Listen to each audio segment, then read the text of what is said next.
कामेश्वर महादेव अलौकिक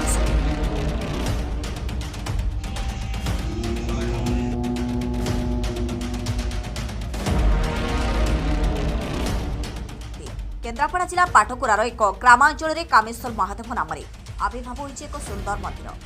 जहाँकि भक्त मैंने अनुभूति कहते बहु प्राचीन काल यह मंदिर रही माटी खोलु खोलु दिने कोदाल जोगुरु आविर्भाव होते कामेश्वर महादेव और ग्रामर लोक मैंने आसे खोलाखोली करने फल आविर्भाव होते महादेव सेबेठार ग्रामर लोक मैंने भक्ति भाव नहीं पूजा अर्चना कर अनेक दूर दूरांतर भक्ति भाव आसुचार महादेव को दर्शन करने भक्त प्रतिवर्ष जागर यात्रा हजार हजार संख्यार भक्त कामेश्वर पीठ परिवेश प्राकृतिक सौंदर्य भरपूर एक सुंदर परिवेश।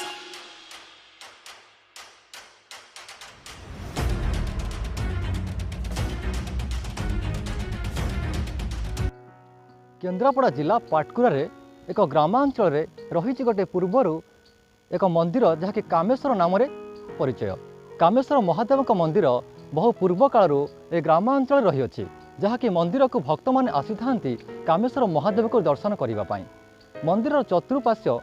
विभिन्न वृक्षलतार भरपूर जहाँकि सुंदर भाव में परिवेश सृष्टि होता है एक आध्यात्मिक वातावरण में जहाँकि भक्त मैंने विभिन्न जगार आसी था प्रभु को दर्शन करने। भक्त मानसिक नहीं आसी के खाली हाथ में फेरी न थाए कामेश्वर महादेव पाखर। आज आम सीधा सड़क देखा महादेवंकर चतुर्पार्श्व एवं महादेवंकर कौन रही आध्यात्मिक महिमा ए विषय जे अच्छा आमर महादेवर पूजक अच्छा सहित आम सीधा सड़क आलोचना करवा। मंदिर कामेश्वर महादेव होती आम ये पूजा कर आसुचु पीढ़ी का पीढ़ी 7 पीढ़ी 8 पीढ़ी ठाकुर दीर्घ 500-600 वर्षर ठाकुर पाताल फुटा महादेव आउ बहुत प्राचीन ठाकुर प्रभुं पाखे एवं भी लोक अनुसरण पड़ी उपलब्धि होती वर प्राप्ति होती जो भक्त माने निष्ठार सह आसिक प्रभु पाखे पूजा उपासना करुँच कि खाली हाथ में फेरिक जाना। प्रभुंकर मुख्य पर्व रहा शिवरात्र बड़ ओषा आउ शीतल षष्ठी रे शिव पार्वती विवाह अन्यान्य संक्रांति बहुत लोक ये समागम भक्त होती निश्चिंत आसी अनुभूति आमर ठाकुरंकर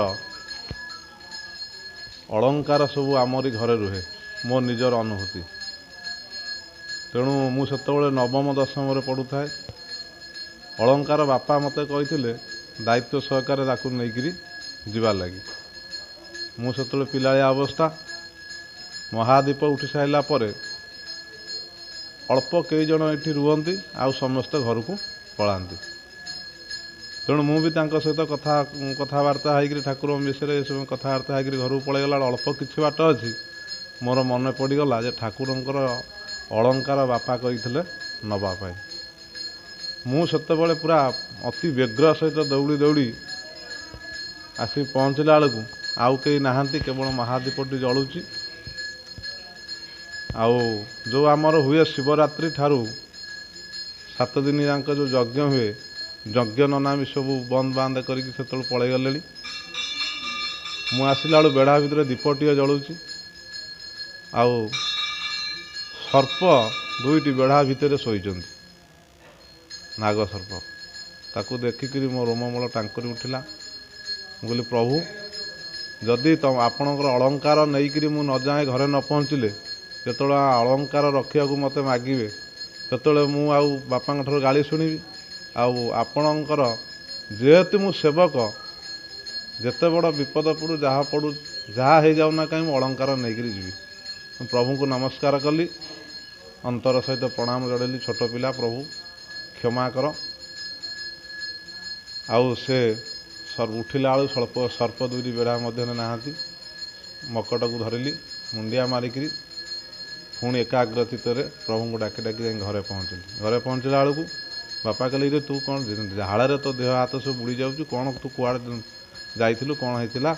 आमर सब जहाँ दक्षिणा पैसा पत्र भल मंद से सब रात्रिक भितर गणा गणी ଆଉ କେଉଁ ଠାକୁରଙ୍କର କ'ଣ ଦାନ ସବୁ ମୁଁ ମିଳିଛି? କହିବି ଯଦି ସତ ଜିନିଷ ଏଇଟା ଗୋଟେ ଜିନିଷ ଆମ ବାପାର ବାପା ଯିଏ ସେମାନେ କହନ୍ତି ବାପା କହନ୍ତି ଯେ ଆମର ବାପା ଥିଲେ ସେଇ ଅନୁଭୂତିରୁ ବାପା କହନ୍ତି ଯେ ଏଇଠି ପାତାଳପୁରା ମହାଦେବ ଇଏ ଗୋଟେ ଚାଷୀ ଆସିଲା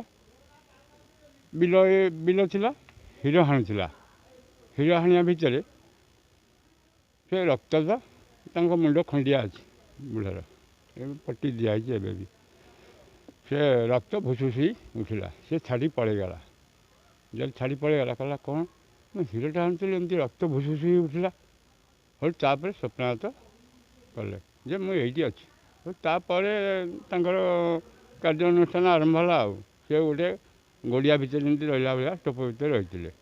ଯେଉଁମାନେ ଆସିଛନ୍ତି ମନ୍ଦିର କରିବା ପାଇଁ ଇଏ କରିବାକୁ କହିଲେ ସେମାନେ କହିଲେ ନା ମୁଁ ରହିଛି ମୁଁ ବୁଢ଼ା ଜିନିଷ ମୁଁ ବୁଡ଼ିକି ସେମିତି ରହିବି ପାଣି ହେଲେ ଏଇଠି ଅକାତ ପାଣି ଏବେ ବି ବନ୍ୟା ହେଲେ ଏଇଠି ବୁଡ଼ିଯାଏ ଟୋଟାଲ ସେଇ ଜିନିଷ ଉପରେ ଠାକୁରଙ୍କର ମାହାତ୍ମ୍ୟ କେତେ ଭକ୍ତମାନେ ଏଠି ଆସନ୍ତି? ଭକ୍ତମାନେ ଏ ତ ତାଙ୍କର ଯେଉଁ ଜାଗର ମେଳା ହୁଏ ଲକ୍ଷାଧିକ ଲୋକ ହାରାଜି ଏ ମେଳା ମିନିମମ୍ 15 ଦିନ 20 ଦିନ ମେଳା ଚାଲେ ସବୁଥିପାଇଁ ବଡ଼ ପର୍ବଟା କ'ଣ ରହୁଛି ଜାଗର ମେଳା ଏ ଅଞ୍ଚଳରେ ଯେତେବେଳେ କାମେଶ୍ୱର ମହାଦେବଙ୍କ ମନ୍ଦିର ଗୋଟେ ଗଢ଼ି ଉଠିଛି ଗୋଟେ ଆଧ୍ୟାତ୍ମିକ ବାତାବରଣ ସୃଷ୍ଟି ହୋଇଛି ଆପଣ ଗ୍ରାମବାସୀ ହିସାବରେ କେତେ ଖୁସି ରହୁଛନ୍ତି? ନାଇଁ ବହୁତ ଖୁସି ଆମେ ତ ସବୁବେଳେ ପାଇଁ ଆସୁଛୁ ଯାଉଛୁ ଇଏ କରୁଛୁ ମହାଦେବ ଯେତେବେଳେ ଏଠି ଆବିର୍ଭାବ ହୋଇଥିଲେ ଆଉ କିଭଳି ଭାବରେ ଭକ୍ତମାନଙ୍କ ପ୍ରତି ମହାଦେବଙ୍କର ଆଶୀର୍ବାଦ ରହିଛି ଯାହାକି କାମେଶ୍ୱର ମହାଦେବଙ୍କୁ ଦର୍ଶନ ପାଇଁ ଯେଉଁ ଭକ୍ତମାନେ ଆସିଥାନ୍ତି ମାନସିକ ନେଇ କେବେ ସେ ମାନସିକ ଖାଲି ହାତରେ ଭକ୍ତ ଏଠୁ ଫେରିନଥାଏ ଏଇଭଳି ଭାବରେ ଯେଉଁ ବାତାବରଣ ଭିତରେ ମହାଦେବଙ୍କର ମନ୍ଦିରରେ ଆବିର୍ଭାବ ହୋଇଛି ଛୋଟଠୁ ବଡ଼ ପର୍ଯ୍ୟନ୍ତ ମହାଦେବଙ୍କୁ ଆପଣ ଦେଖିପାରୁଥିବେ କ୍ୟାମେରାମ୍ୟାନ୍ କହିବି ମହାଦେବଙ୍କର ଯେଉଁ ରହିଛି ମନ୍ଦିର ଯାହାକି ଆଜି ମଧ୍ୟ ପୂଜା ଅର୍ଚ୍ଚନା ଜାରି ରହିଛି ଆଉ ଶାନ୍ତି ଶୃଙ୍ଖଳାର ସହିତ ଭକ୍ତମାନେ ଆସନ୍ତି ଏହି ମହାଦେବ ଯାହା କାମେଶ୍ୱର ମହାଦେବ ନାମରେ ବହୁତ ଜଣାଶୁଣା ଏବଂ ଅନେକ ଜାଗାରୁ ଭକ୍ତ ଆସିଥାନ୍ତି ଏହି ଉପଭୋଗ କରିବା ପାଇଁ ଓଡ଼ିଶାରେ ଏମିତି ଅନେକ ସ୍ଥାନ ରହିଛି ମନ୍ଦିର ଯାହାକି ଭକ୍ତମାନେ ଆସିଥାନ୍ତି ଏକମାତ୍ର କାମେଶ୍ୱରଙ୍କୁ ଦର୍ଶନ କରିବା ସହିତ କାମେଶ୍ୱର ମନ୍ଦିରର ଯେଉଁ ପରିବେଶ ଯେଉଁ ଆଧ୍ୟାତ୍ମିକ ପରିବେଶ ବୃକ୍ଷଲତାଠୁ ଆରମ୍ଭ କରି ଶାନ୍ତି ଏଠି ଯେଉଁମାନେ ବସିଥାନ୍ତି ସେ ଶାନ୍ତି ଅନୁଭବ କରିଥାନ୍ତି। କେନ୍ଦ୍ରାପଡ଼ା ପାଟକୁରାରୁ ଅକ୍ଷୟ କୁମାର ମଲ୍ଲିକ, G9 ଓଡ଼ିଆ।